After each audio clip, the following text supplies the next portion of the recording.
Witam Was, kochani, serdecznie w kolejnym filmie na moim kanale. Z tej strony Marta, kanał Milion Lashes Perfume i zapraszam Was dzisiaj na kolejne nowości perfumowe. Będzie troszeczkę niszowo. Zapraszam.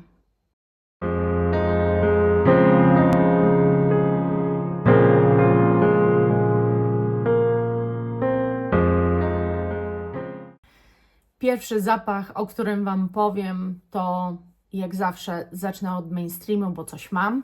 Chociaż powiem szczerze, że nie za dużo się dzieje. I teraz ten wakacyjny czas to też jest taka...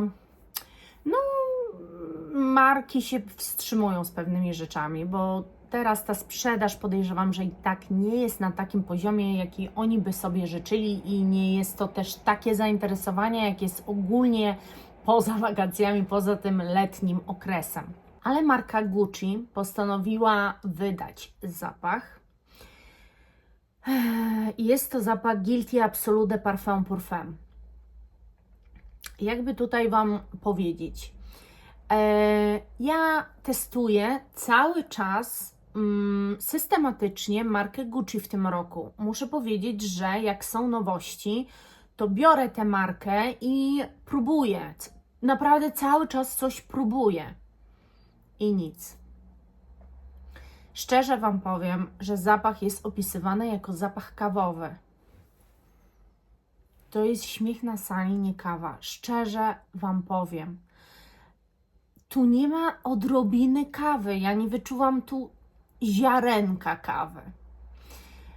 Jest ten zapach kompletnie nijaki. Totalnie nijaki. Mam wręcz takie poczucie, jakbym wąchała drzewną wanilię, bo jakoś tak najbliżej mi do tego zapachu, chociaż tutaj absolutnie nikt nie mówi o żadnej drzewności. Jak spojrzę sobie na fragrę, no to jest to ambrette, jest tu fasolka tonka, kawa i wisteria. Nie ma tu żadnej drzewności. A dla mnie jest tutaj właśnie taka fasolka tonka, bo ona jest zbliżona dla mnie właśnie do wanilii. Nieraz, no, jest tu taka słodycz po prostu bardzo podobna. I tak jakby te amaretto było na tyle silne, że właśnie z niego wynikała jakaś taka drzewność, która wibruje gdzieś tam mi w nosie. Zapach jest kompletnie nietrwały. Zapachu nie czułam, ciężko mi się testuje takie rzeczy, nie czułam go po 20 minutach, nie wiedziałam, non-stop się wąchiwałam, ale naprawdę tam nie było już nic.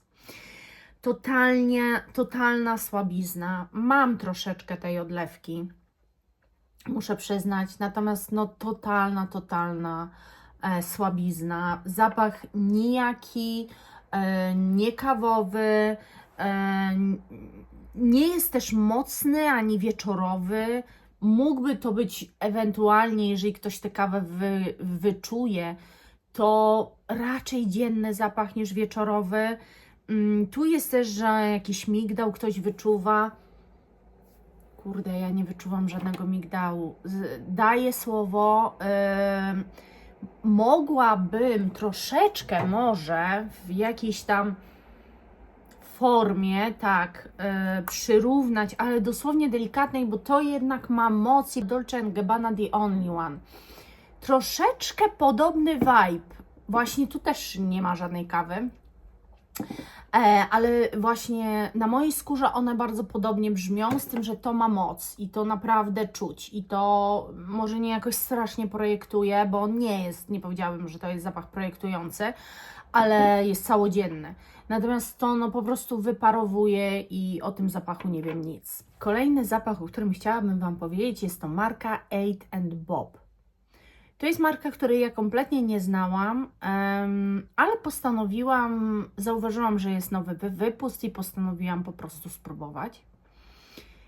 I ten zapach mi się spodobał, ale spodobał mi się dlatego, że jest tu w bazie pistacja. Ta pistacja po prostu uderza Was od psiknięcia i ona jest z Wami przez cały zapach. ale nie tak jak w New Notes Pistachio, tylko ona, czuć, że jest to taka baza, bardzo silnie pistacjowa, ale jakby podtrzymująca cytrusy, bo to jest generalnie zapach cytrusowy. I ta pistacja powoduje troszkę taki vibe lemon cake.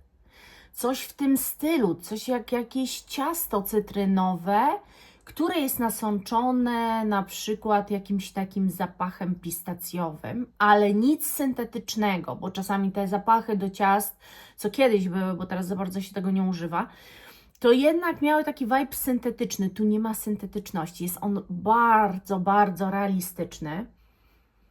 Moim zdaniem jest też w jakiejś takiej formie pudrowej. Jest z jednej strony pyszny, ale z drugiej strony jest po prostu czysto piękny, niesamowity, fantastycznie układający się na skórze i bardzo, bardzo długotrwały. Tutaj ponoć jest w nutach głowy bergamotka i mandarynka, w nutach serca madagaskarski ylang ylang, jaśmin, a w nutach bazy jest właśnie pistacjowy krem i piżmo. Wyborny jest ten zapach. Jest trochę nawet, słuchajcie, bym mogła stwierdzić, bym się nie bała stwierdzić, że jest tu jakiś vibe sensualności. Jest coś, co zwraca uwagę, tak, w taki właśnie sposób, jak Wam mówię. Piękny zapach. Nie wiem, ile on kosztuje, szczerze powiem. Kupowałam próbkę, teraz ceny nie pamiętam, to już było chwilę temu, ale ten zapach jest po prostu przepiękny. Teraz będzie o zapachach werble Filippo Sorcinelliego. Wydał tego obecnie tyle, że nie byłam w stanie wykupić wszystkiego, co wydał, ale kupiłam 4 zapachy. Próbki 4 zapachów. W tym jeden, który zdobył już, słuchajcie, serca odbiorców. Mianowicie Fango e Pesca. To są takie buteleczki podłużne z takim korkiem jak kamień. Ja Wam wszystko zresztą pokazuję, ilustruję. Ten zapach, moim zdaniem, nikt się do niego nie przyczepi, ponieważ on, oczywiście początek ma taki dziwnowaty, jak to u Filipa jest i to albo przywykniecie, albo nie, ale generalnie zapach uderza Was taką ozonowością i taką wodą z chlorem. Tak. I do tego dodałabym jakąś trawę albo jakieś liście jakiegoś takiego może paproci? Tak, liście paproci na przykład. Natomiast kiedy ten zapach się ułoży, to po pierwsze parametry są zabójcze, ale po drugie jest to totalnie piękny i totalnie noszalny zapach. To jest zapach, który jest moim zdaniem nawet odrobinę słodkawy, nadal w tendencji takiej wodnej, świeżej, ale nie tak świeżej jak na przykład Wolf Brothers, o których Wam mówiłam w poprzednim odcinku. Nie tak wodny też jak Wolf Brothers. Tu jednak mamy jakąś odrobinę słodyczy. Jest tu coś, co nęci i przyciąga. Zapach układa się niezwykle pięknie. W pewnych momentach czujecie tu jakiś taki orzech włoski, tak jakby na samym początku, kiedy obserwujecie zapach, dochodzi do Was tyle nut i każda po kolei przychodzi do Waszego nosa. A dopiero kiedy on się tak ułoży, nabierze już tego swojego faktycznego stanu, to możecie się radować taką kompozycją, bym powiedziała, idealnie skomponowaną, która Was zaskoczy, która da Wam coś totalnie innego niż jest na rynku, ale naprawdę wybornie pięknego. Zapach się nosi przecudownie. Moim zdaniem trzeba przetrwać ten początek. On naprawdę nie trwa długo. To jest takie maksymalnie 20-30 minut, kiedy ten zapach się przeobraża i kiedy właśnie staje się tym, co powinno być. Dla mnie właśnie jest odrobinę słodkawy, ponieważ czuć tu jakieś owoce, kwiaty, ale nadal w tej tendencji wodnej. Co w tym zapachu mamy? To jest tak, nuty deszczu, liście fiołka, brzoskwinia, kolendra. W nutach serca mamy jaśmin, osmantus, błoto, balsam gurian, a w nutach bazy mamy mek dębowy, tytoń, piżmo i paczule. Naprawdę ten zapach jest cudowny, ale nadal do testów, nie do kupowania w ciemno, bo ktoś może jednak tego początku, który chwilę trwa, nie ścierpieć. Naprawdę dochodzą do Was te wszystkie nuty po kolei, nawet ten mek dębowy, to wszystko po prostu, błoto, dobrze opisana jest ta nuta, że tu jest takie błoto, ono też do Was dociera w pewnym momencie, więc trzeba dać szansę tym zapachom.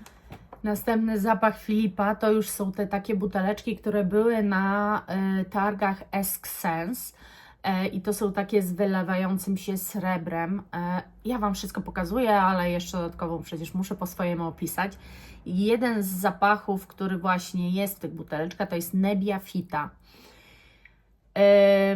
Tu będzie już grubo z zapachami. I teraz tak, tych zapachów Nebbia, bo one wszystkie mają ten przedrostek Nebbia, nie jestem w stanie popsikać na ręku.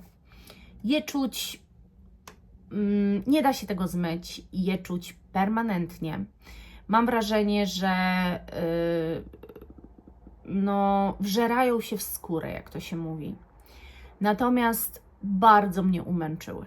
Nieziemsko mnie umęczyły. I akurat ten Fita to jest jeszcze ok, ponieważ to jest bardzo ładny zapach drzewny.